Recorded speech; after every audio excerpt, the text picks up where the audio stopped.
On this episode of the Second Swing Thoughts podcast, the McCauley Sisters are back to talk more in depth about the Division I golfer experience. We also have some big events on the PGA Tour. We're going to recap the Arnold Palmer Invitational, which was a very exciting finish, and then also the marquee event of the PGA Tour, the Players, is this week. So we had a couple fun things in association with that. So stay tuned for another great episode of the Second Swing Thoughts podcast.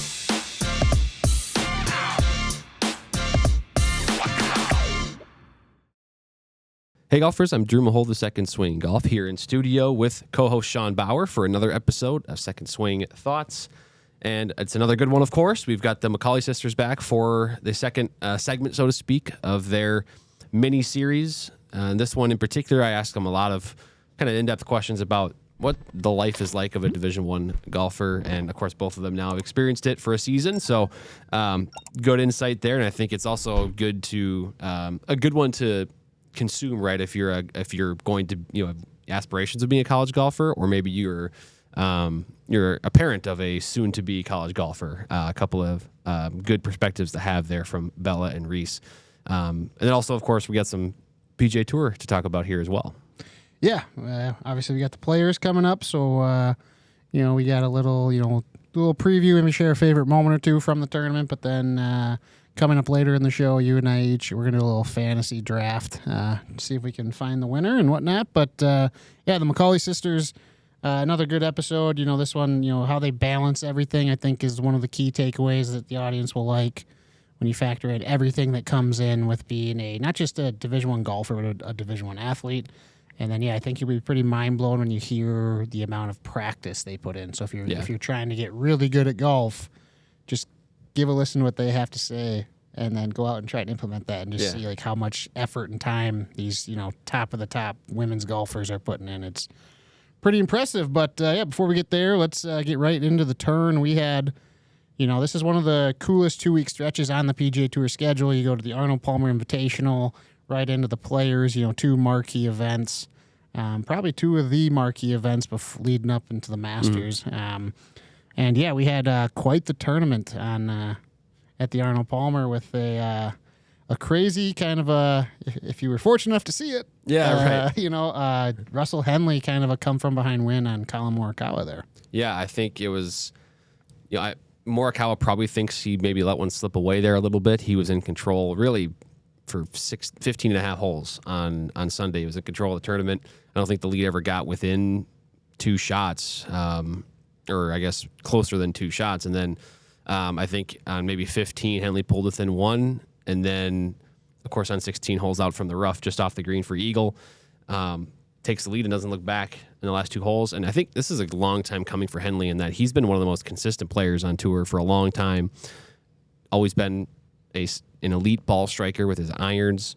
And now I believe he's up to 7th in the world. And he's almost, I want to say, locked in a spot on the Ryder Cup team, but he's, as of right now, he's on the team by points, not by captain. Of course, they have 6 members of the team qualified by points, and the other 6 are chosen by the captain, and he's firmly in that top 6 right now. So he's one of those. He's not he's not a flamboyant personality. Probably doesn't have a huge fan following, so to speak, but he's rock solid, consistently finishing really well. And then again, the ball striking's there, and when he finishes top 10 for the week in putting, it gives him a good chance to win.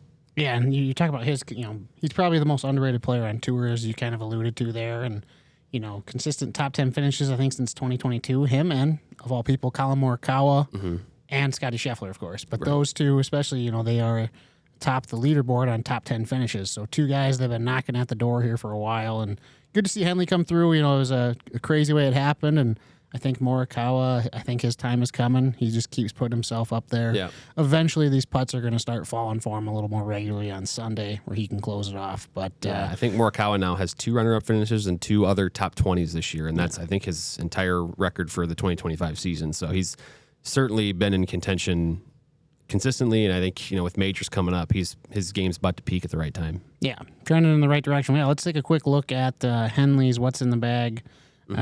Starts it off GT3 driver, playing that at 10 and a half degrees or 10 degrees? I think it's just 10. Just 10? All right, then he goes GT3 fairway wood, that he actually is a 3 wood that he has adjusted down to 16.5, so playing kind of like a 4-wood would, at least loft-wise. Still has a TSI2 21-degree hybrid in there, and then I think, one of the more interesting parts of his bag is when you get into his irons. He's got a T200, 4-iron, but then you go 5 to 9. He's got some older Titleist T100s. Yeah, so this is the first iteration of the T100 irons from 2019. And, of course, since then there's been 2 more. There's been a 2021 and 2023, but Henley has stuck with this 2019 version, which has, I think, a pretty different look compared to what the 2023 version is. A little bit larger, a little bit, I don't want to say bulky, but just a tad chunkier, with maybe a lack of a better word there to describe them, compared to the 2023 version. Not that they're a large iron by any means, but nonetheless, it works for him. Again, he's one of the better iron players on tour and has been for years. So I guess don't really change it if it's working for you, and he certainly has stuck to that. Yeah, and then you get to his wedges. He's going SM10s. He does adjust his 50 up to 51, 54 to 55, and he's actually got those. If you go into Golf WRX, he's got that stamped in the side of it, which is, kind of along with his initials, kind of a cool little touch there.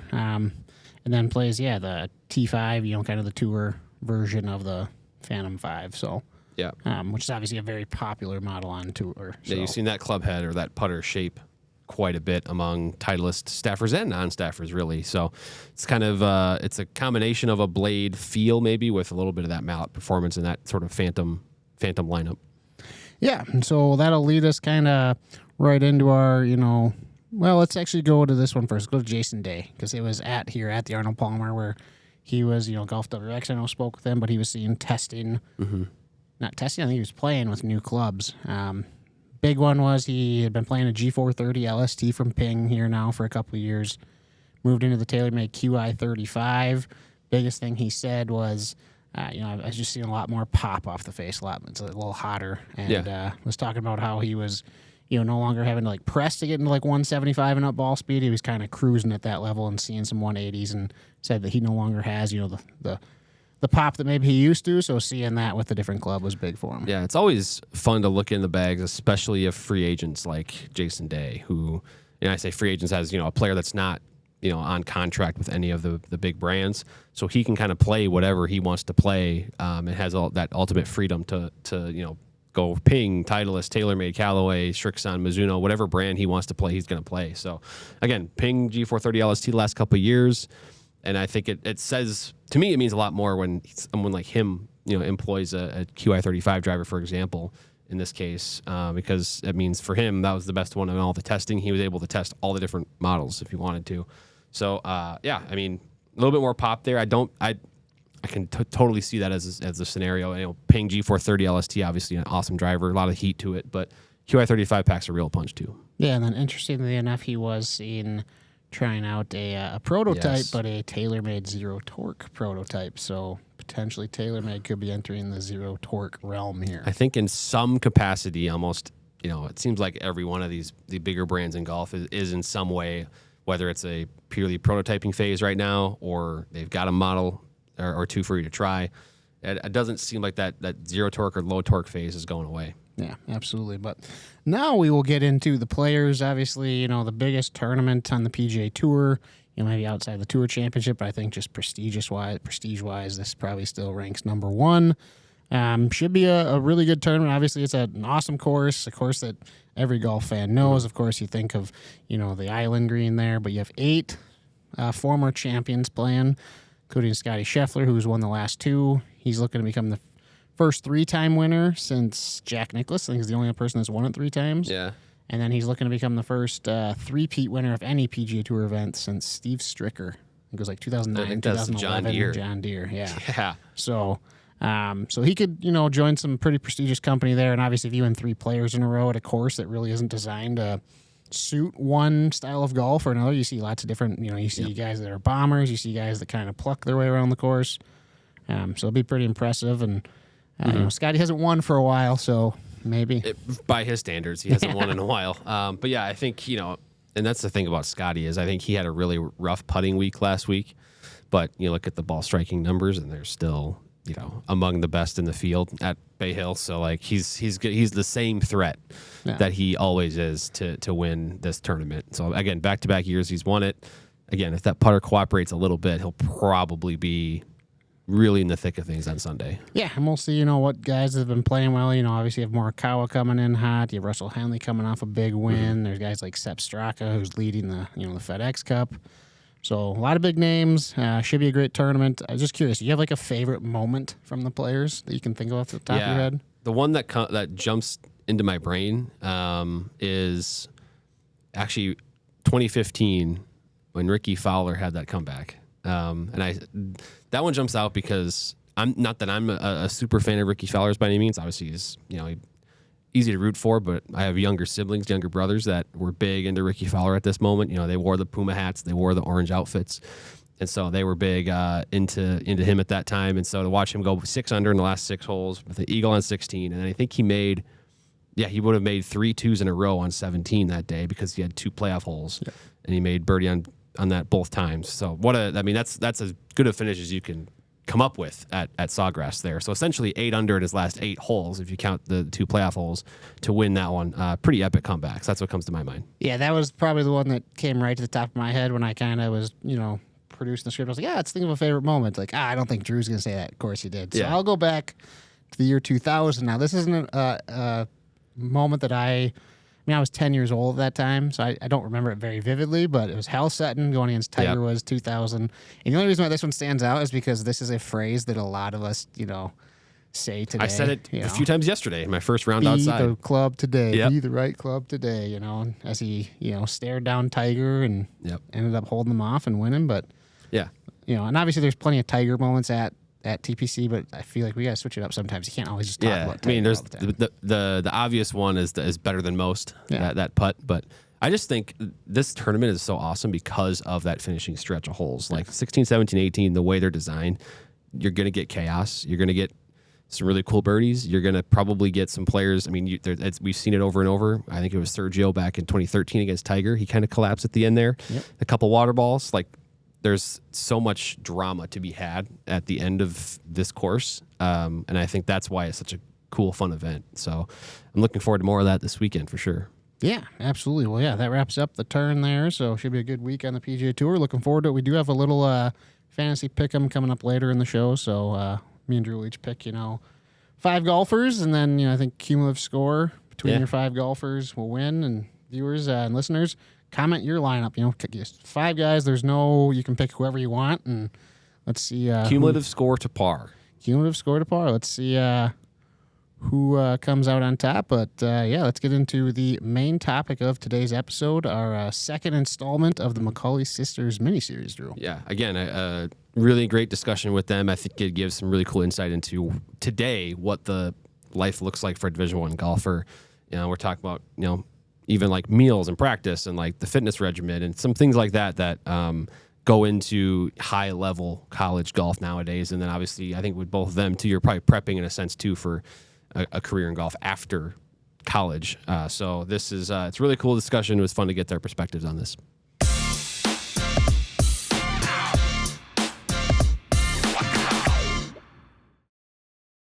Now welcoming back to the Second Swing Thoughts podcast. It is the McCauley Sisters.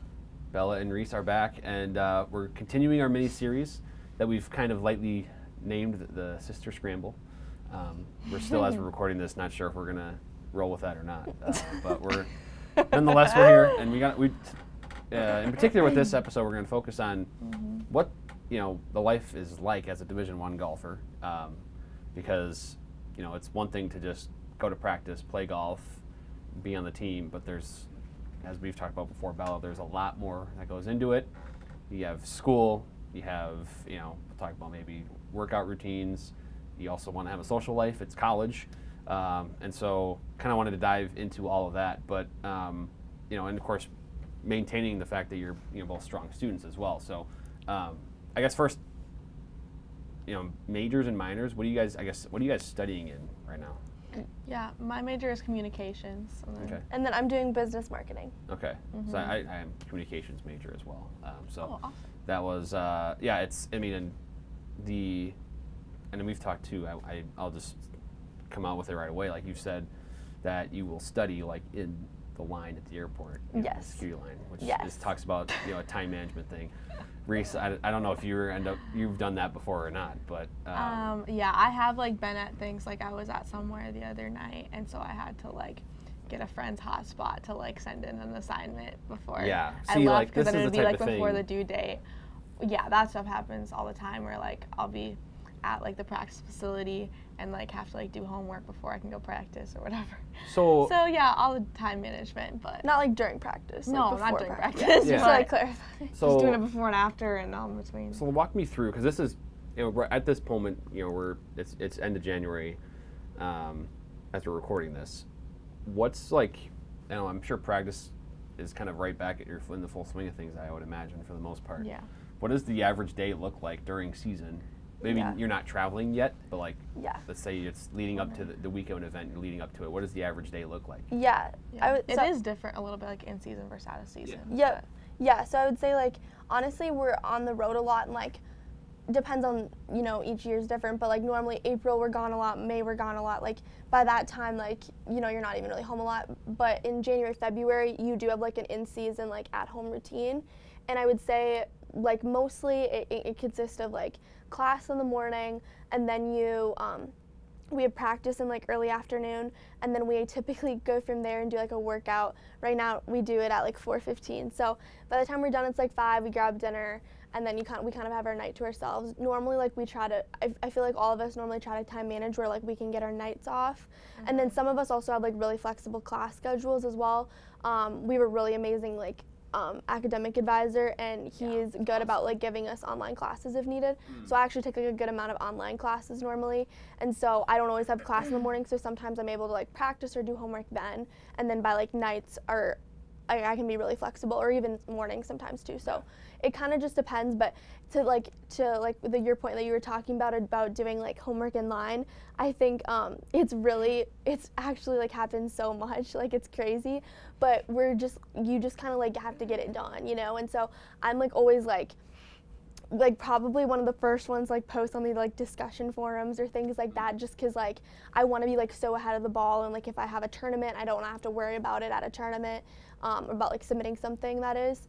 And so it's just kind of funny, like you just have like a different mentality. It's not like, oh, like I'll do homework this week when it's this week. It's like, no, I got to be on top of this of like when it's going to happen, so I'm not stressed out at this tournament. So was there a moment for you, Bella, because this is now you've been doing this a few years now, the whole college life.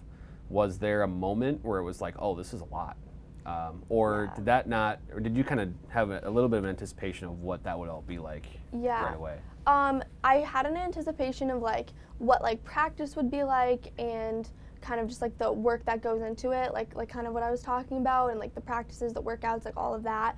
I think I had a harder time adjusting initially to like the travel, and that along with like school.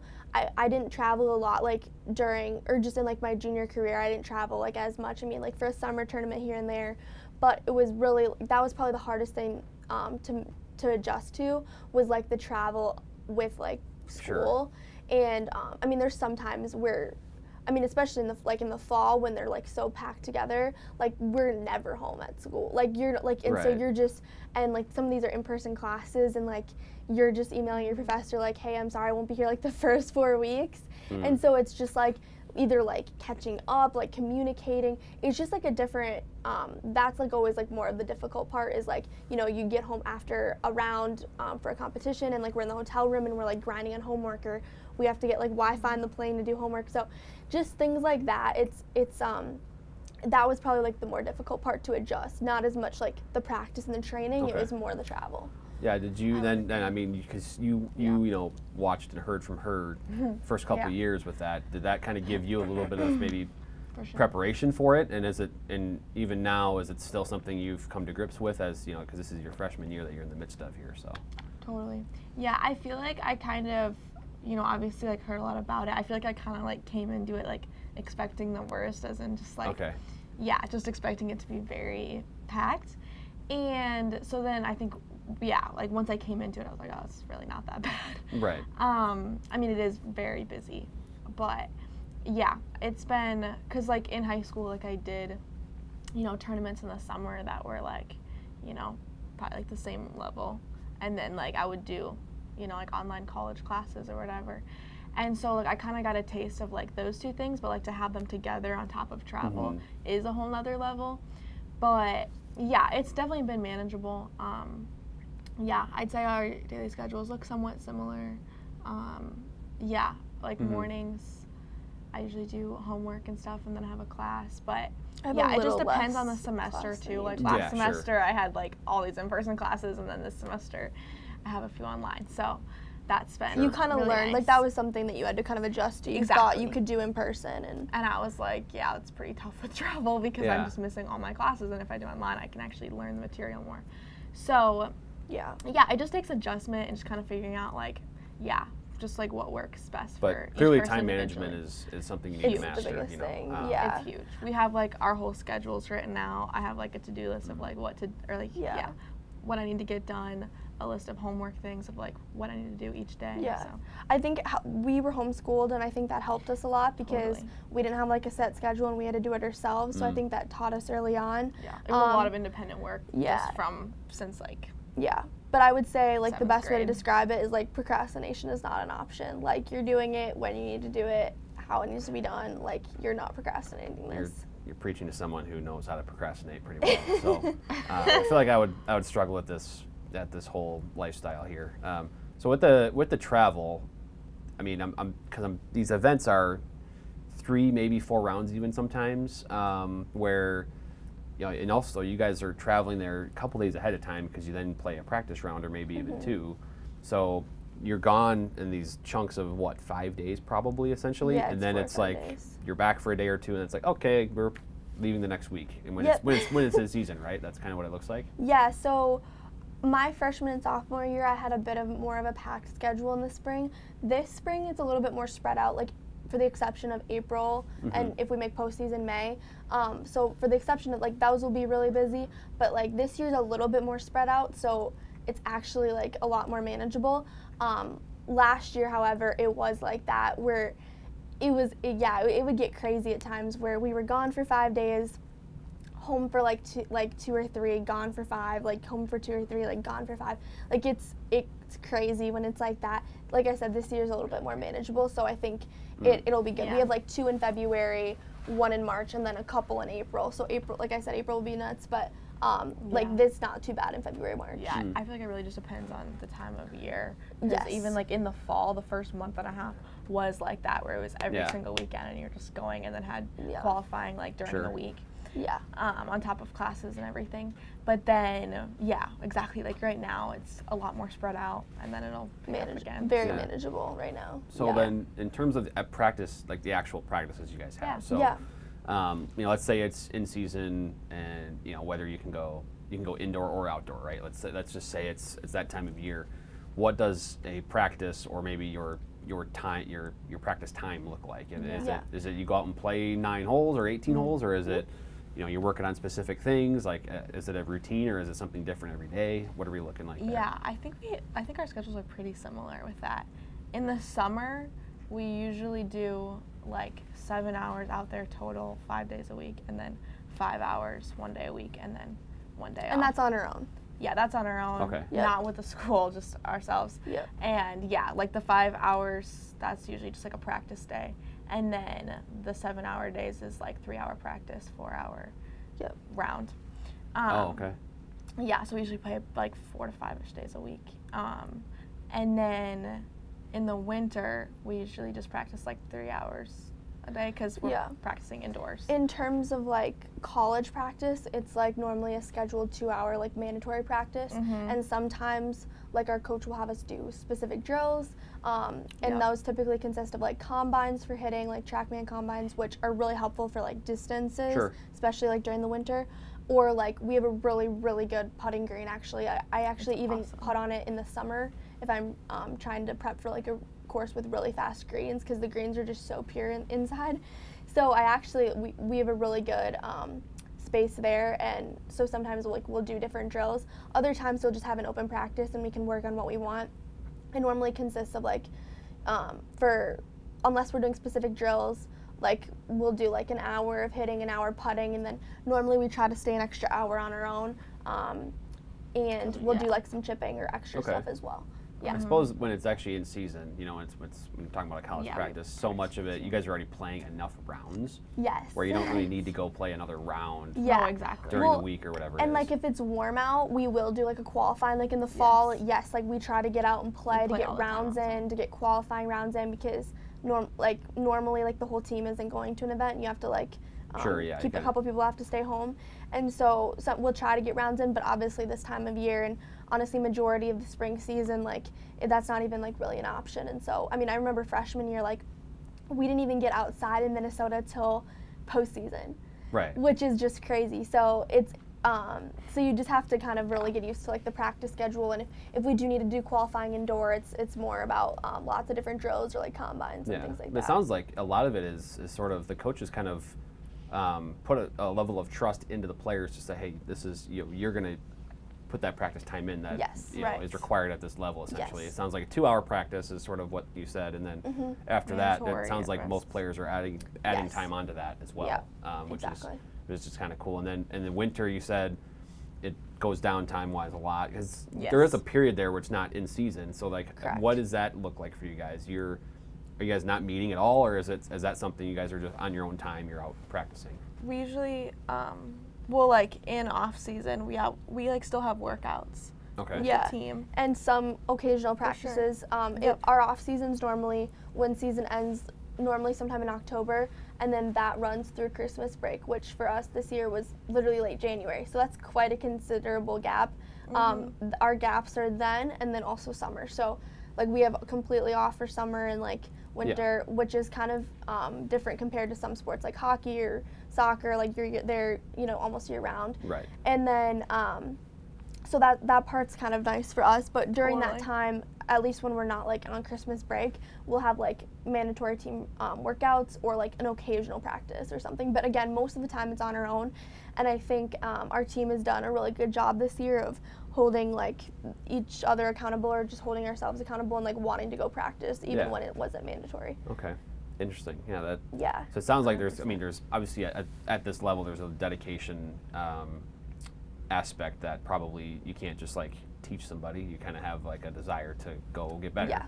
100%. So it's kind of cool at this level to see that where it's like, and how sort of strict you guys are with it. Like even the summer routine that you said of like 7 hours, 5 days a week, and then you have another day where you have 5. I mean, it's a lot of hours, and you guys seem to be pretty kind of strict with it. But the results speak for themselves and what it can help you achieve.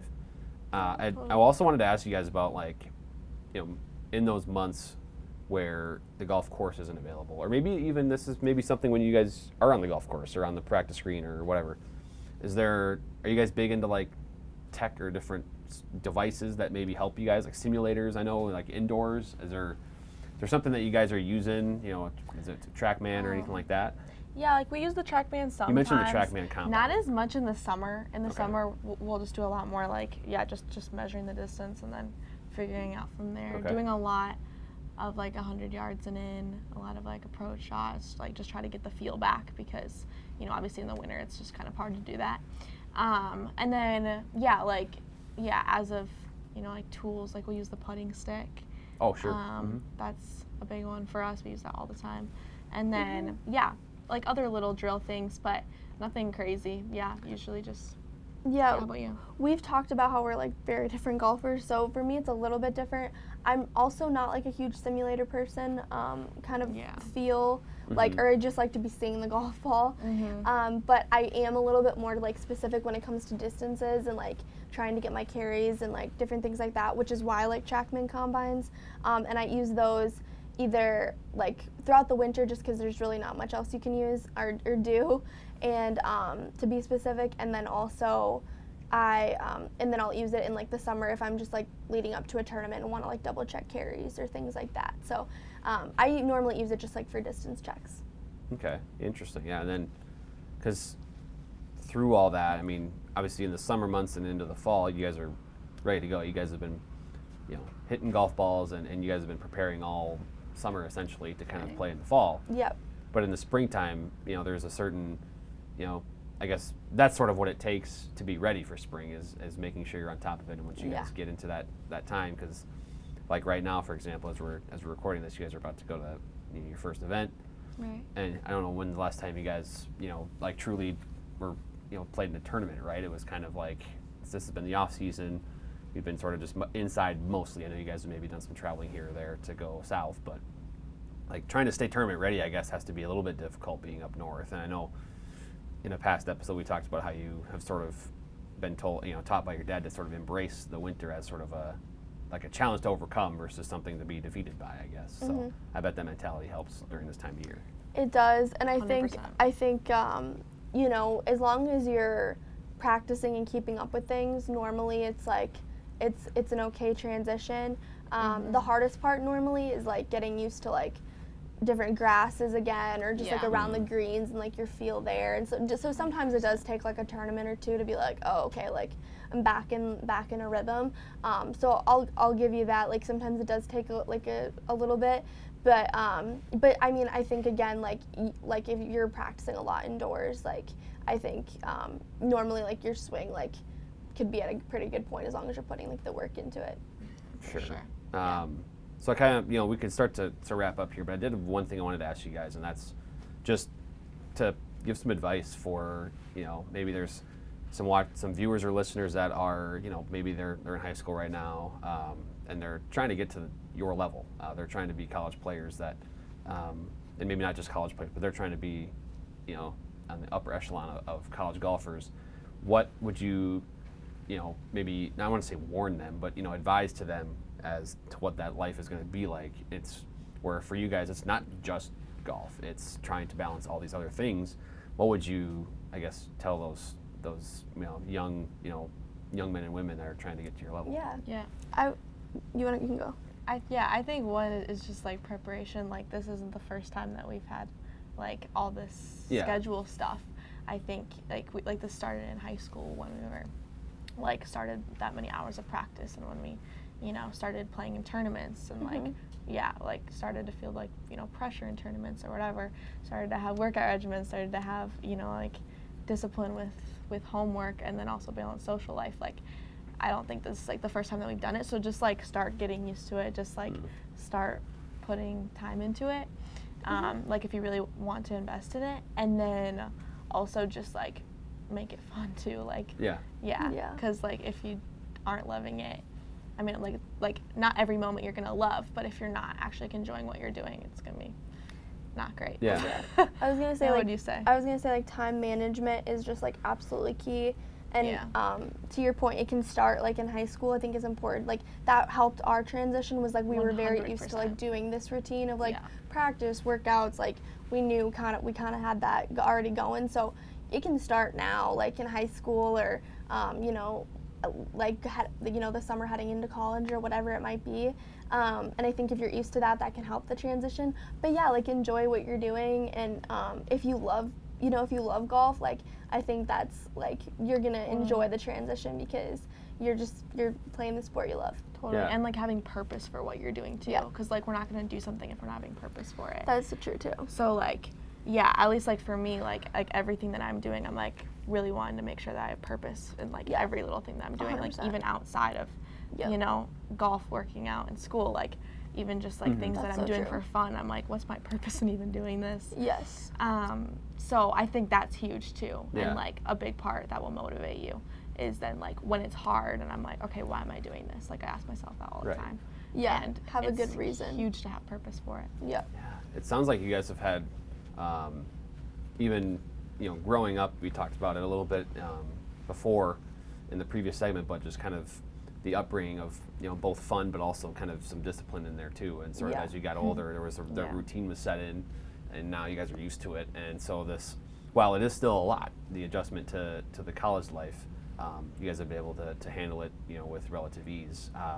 But yeah, it's always interesting because I think especially now with after COVID and we have online classes, things have changed a little bit, and there's of course the facilities and the tech and stuff. There's different ways to practice, and so all that's evolving. But nonetheless, the time required to practice and make sure your game is dialed in is still there. So always fun to get the insight from someone that's two individual, I guess, that are going through it right now. So Bella and Reese, thank you again for another Another great one here, talking about the thank life of a you. D1 golfer. If there's anybody watching or listening that has a question for them, of course, leave it in the comments, and we'll send it to them and have them give their responses. But otherwise, we got future episodes coming. We're going to talk about fitting.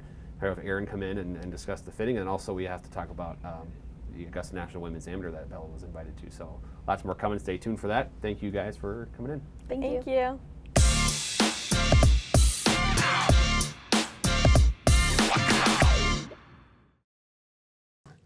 So that was Bella and Reese McCauley. Again, that was the sort of the life of the Division I golfer, at least, at the University of Minnesota. I'm sure some things are a little bit different if you go to a southern school. Some of that's a little different, especially in these winter months. But nonetheless, always cool to get their perspective. And we got a fun segment with those two and another special guest next week as well. Yeah, that should be good. But yeah, the practice habits, that's what kind of stood out to me when you hear, 2-hour mandatory team practice, and then you usually stay in, at least an hour or so after. And you heard, during their off-season, the summers, how much they're practicing, and then they have, these 7-hour days where it's 3 hours practice, a 4-hour round. Just kind of, as someone, we're amateur golfers, and you're trying to get better, and, you tell yourself, I got to go practice, and then you just hear, how much the best of the best are practicing. Yeah, I know. It's I think it's also refreshing too because we've talked to Bella before, and it wasn't necessarily covered exactly in this particular discussion, but in the past she's mentioned when they're on break or when they have a maybe it's off season, so to speak, for them in the winter, she will literally not touch a club for weeks on end, right? So there's obviously it go lots of practice, lots of time commitment when it's time to practice, but then totally taking kind of hitting that reset button and taking the time off when it's needed and when it's time for that. So I think that's a nice little kind of refreshing perspective on it too. It's like taking a break from even your passion is okay. Yeah. And then, next week's episode, we're going to dive into the kind of their equipment and why they play certain styles of clubs and whatnot. So that'll be a nice in-depth one with a nice fitting component into it. So, yeah, let's get to let's get back to the players here. We kind of talked earlier in the episode about having a little fantasy draft, essentially. Having a little fun here. It's the players. It's one of the the 5 biggest events on the PGA, or just golf season in general, not counting your Ryder Cups, Presidents Cups. But so we're gonna pick. We each get 5 guys. We'll do a little snake draft. I'll let you go first. Rules are it's best score 2 par, but it can only be guys that make the cut. Yep. So if your guy misses the cut, he doesn't count towards your score. Now, obviously, that could be detrimental because, you could have 5 guys make it and then all of a sudden you lose it, but you also have more chances for... Right. Well, and it's also, that's kind of dependent. I mean, if the cut is 3 under par and your guy is 2 under, I mean, that's two shots you're not going to get relative to par. So it's a fun dynamic. Well, we're kind of, piloting this, so to speak. We'll see. Maybe we refine it a little bit for Augusta or something. So, But, this is good. I think this will be fun. Okay. So you have the first pick. Go ahead. I wonder who I should take for my first pick. I have to go Scotty Scheffler. Yeah. Back-to-back defending champion.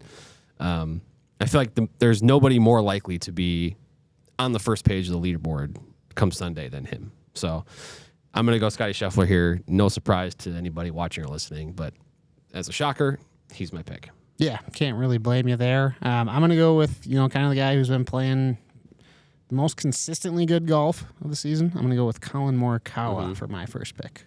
Yeah, that's a good pick. I'm not going to blame you for that one. He's, like I mentioned, he's got 2 runner-ups. He's got, I think 2 T17s maybe. Yeah, 2 runner-ups already. Yeah, 2 other top 20s. He's, leading the tour in strokes gained tee to green. So really it's just if that putter can come alive, he's got a really good chance. Yeah. All right, so he's there for the taking. I'm going to do it. Rory McIlroy, former winner of the tournament. I think is also, I have a theory, and this might be incorrect. This is not coming from a source of knowledge or anything, so do not quote me too hard on this to the viewers and listeners, but McIlroy went into, very briefly, QI 35 woods at Bay Hill for the Arnold Palmer, and then for Sunday went back to QI 10. I think he prefers QI 10, both in the driver and the woods. And so now that he's back in those, I think he sort of performed the test and the experiment and gamed them for TaylorMade and now he's back in his comfortable gamers with QI10. I think that'll get him more comfortable, and maybe that can help. Now, am I reading too much into that? Probably, but I'm going to go with more McElroy nonetheless. All right, my next pick is going to be Hideki Matsuyama.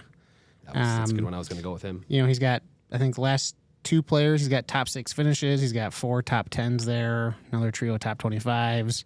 He has everything you want for a player. He can drive the ball really well. When he's hot with that putter, he's in a phenomenal iron strike, with his irons. So just going with Hideki, and he's got a win already this year, so he's been there, and he's kind of been quiet the last few weeks, I feel like. So I feel like he's just kind of due. Yeah, that's definitely a good pick. He was going to be on my list here. But I'm going to go with another American here. I'm going to go guy who's been striking it really well, Justin Thomas. He is another one that's been knocking on the door here. He's also a former winner of this tournament. And I think he's top 10, in terms of strokes gained for the year. He's actually 7th so far. So the game is there. It's a matter of just kind of everything clicking at the right time, and it could be this week. I'm going to go with another guy who was playing really well this past weekend, minus 1 day. Saturday, the 3rd round, he just struggled. I'm going to go with Shane Lowry. Playing some good golf. He's kind of been consistently, you've seen his name on the leaderboard, and then he's, very consistent at Sawgrass. He's 4 for 4 in cuts made. He has 3 top 20s since 2021. Yeah. And he's playing good golf. Yeah. Plus, he's an Irishman, so you got to like the Irishman. Yeah. I mean, I'm actually going to go with another guy on the similar where he had 1 bad round at Bay Hill. It's Ludwig Aubert. He's as consistent as they come in terms of he's a kind of an up and comer. In the last really 2 years is kind of when we've been aware of him, but so solid, so rock solid. That golf swing sets a pretty high floor for him. So I think he's got a good chance this week, even with maybe not as much experience as some of the other players in the field. Yeah, my next pick is going to be Sepp Straka. Obviously, he's the FedEx Cup points leader. He's probably been, along with Morikawa, been one of the most consistent golfers of 2025. 3 top 10s, including a win. He has 2 top 15s at Sawgrass. So just a guy who's had success here, playing well, and is kind of a golfer who, he made the Ryder Cup the last time around. He's has a couple wins here. Kind of one of those golfers that it's almost like, he's very consistent and good player. So now we're going on to our final picks here. Yeah, final picks. And I'm going to go a little bit, call it off the wall, maybe, below the radar, so to speak. Daniel Berger. Okay. Is my pick here. Berger's been playing well. He has obviously the last couple of years had kind of some injury concerns, had some time off. We've also talked about his equipment a lot this year. He was playing those MC irons for the longest time. Now he's in Blueprint S. But he's had a pretty good history at Sawgrass, couple top 10s, and it seems like things are starting to kind of come together for him a little bit. So Daniel Berger is going to be my number 5 choice for the draft here. Yeah, so for my number 5, I'm kind of debating between 2 guys. One is, a more well-known name. He's one of my favorite golfers, Tony Finau. Okay. And the other is a guy who's quietly been very good this year and very good the last 4 weeks. I'm going to lean that way. Do you have any guesses? Last few weeks been really good. Last 5 starts, he has 5 top 15 finishes. I don't know if he qualifies quite for this, but is Michael Kim up there? That is it. Yeah. Well, that's a good one. I mean, talk about a guy who's, really found his game. He's gone 2nd, tied for 13th, tied for 13th, tied for 6th, and 4th. I mean, talk about trending. Yeah. That's trending. And he's got more to play for because, he's trying to climb that top 50 ranking so he can get exemptions into all the majors. And he's pretty much said he's met the baseline, so everything he's doing from now on out is just bonus. I was reading an interview with him, and I just think that's a guy who's playing well, and he sees what's in front of him. And, so there we go. I like it. So here, we'll summarize the picks again quick here. So my team is Scotty Scheffler, Rory McIlroy, Justin Thomas, Ludwig Aubert, and Daniel Berger. And then Mr. Bauer went with Colin Morikawa, Hideki Matsuyama, Shane Lowry, Sepp Straka, and Michael Kim. Yeah. So, comment down below which one you think is, who's going to come out on top. And give us your 5 picks. You guys get any of the 5, so you can pick, guys from both of our teams. And, come next week, maybe we'll take a look, especially if it's a really, tight finish. It's really close. We'll count, and, we might have to reformat this so it rewards people for making the cut and penalizes you for missing it. Yeah, we're testing it out. We're testing it out, and, so good luck. Yeah, I'm hoping we get, like, a comment out there with maybe the perfect lineup, like the top 5 on the leaderboard. That'd be pretty cool. Or maybe that's one of us. I don't know. And maybe down the road we have to do it where you have to pick. You get you go by like world ranking. You can only pick one guy in the top 10. Yeah. So you kind of have to mix up some names. But so that'll be good. And what do we? So that'll be next week. We'll review what we did. But what else we have coming up in the following week here on the YouTube side? Yeah. So on the YouTube side, we've got a bunch more. We're rolling out those club comparisons with Kevin. As of this week, we put up ZXi 7 versus ZX7 Mark II, and then also G440 Furrowwood versus G430. So some just kind of head-to-head comparisons there.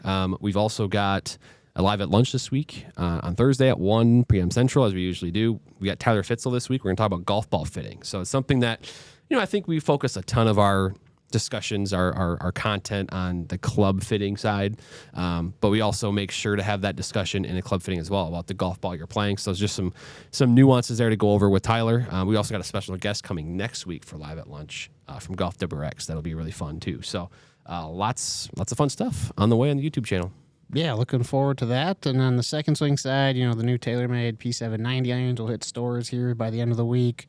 And the Scotty Cameron Studio Select putters will be hitting stores here by the end of the week. So 2 big additions. Obviously, one of TaylorMade's, maybe their most known iron, the P790. And then obviously Scotty Cameron, every time he comes out with a new kind of studio lineup, there's a lot of excitement. So both those will be in stores. So head to any of our stores to go, test them out in person, and not able to make it there, talk to our online team, and they'll find the right fit for you. And then also, if you're listening, whether it's on the YouTube channel or on the podcast, head to any of our social media pages. We do have a March major contest going on. So all you got to do is hit the link on the post. It'll take you. You just sign up on the website.